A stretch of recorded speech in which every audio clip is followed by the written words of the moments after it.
So you have property. Do you know that you don't have absolute right on your own property? Have you thought of losing your ownership out of your ignorance? Are you aware of the fact that there are many restrictions for you to enjoy your own property? Hello everyone and welcome to Enlighten Learners. In this video, we are going to have a look at the aspect, the restrictions that you have on your own property. So the first thing is that right to property is not a fundamental right, which means that you can't go directly to Supreme Court for the enforcement of your right, and your right is guaranteed by ordinary law and that can be easily altered by the government. Before 44th Amendment Act, the right to property was a fundamental right, but now it is just a legal right. And the other thing is that like fundamental right, legal right is also not absolute. So there are many regulations and restrictions that actually controls the right to property. Now let us look at the restrictions. I have listed out six restrictions here, and the first one is that easement. Easement is nothing but a person having a right on other person's land. I'll explain about this later, okay? And the second restriction is that environment laws. You can't do stuffs that will affect our environment and surroundings in your property. There are many laws to protect our environment, and you have to abide by that.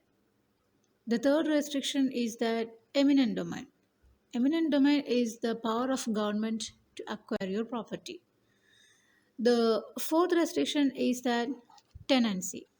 If you are going to let your property for rent, you can't have full freedom of enjoyment in your property as there are many restrictions that governs. And the next restriction is that adverse possession for more than 12 years. So if a stranger possesses your land for more than 12 years and you're doing nothing about it, your title will automatically goes to the stranger if he claims the title. So the next restriction is that contracts. If you have mortgaged your property or you leased out your property, then you can have full freedom to enjoy your rights. There are restrictions in it. Now, easement. Easement is a legal right. Okay, easement is defined as the right of owner of a land for the beneficial enjoyment of his land to do or prevent something be done on another person's land.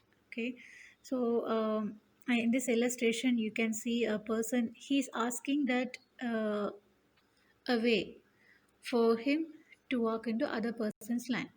So if other person agrees to it, easement is created, and if easement exists, the owner will have restrictions in his land, and so he has to abide by it.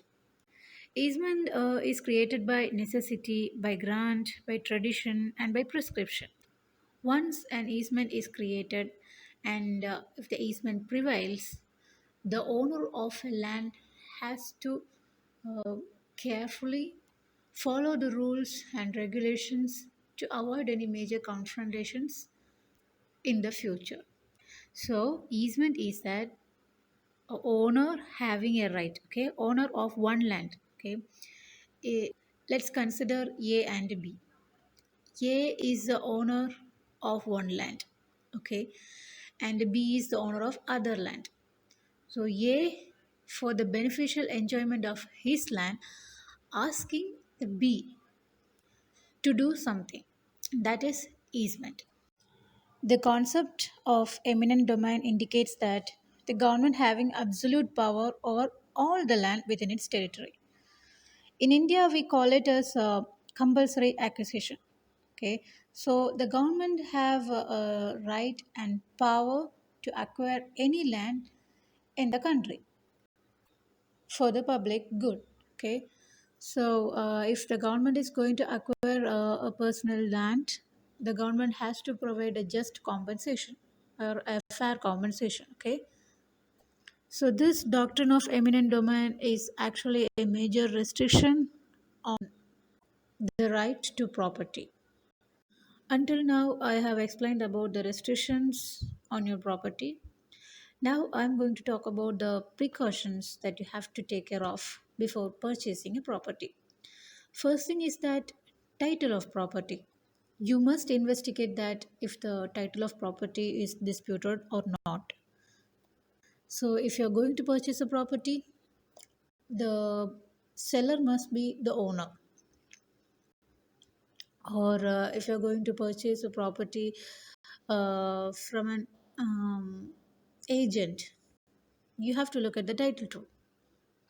The next precaution that you have to look into is that tenure of land. If the land was leased out, or there are any tenancy currently, so you have to look at the aspect before purchasing the land. Third one is that no dues. There must be no taxation dues or anything like that.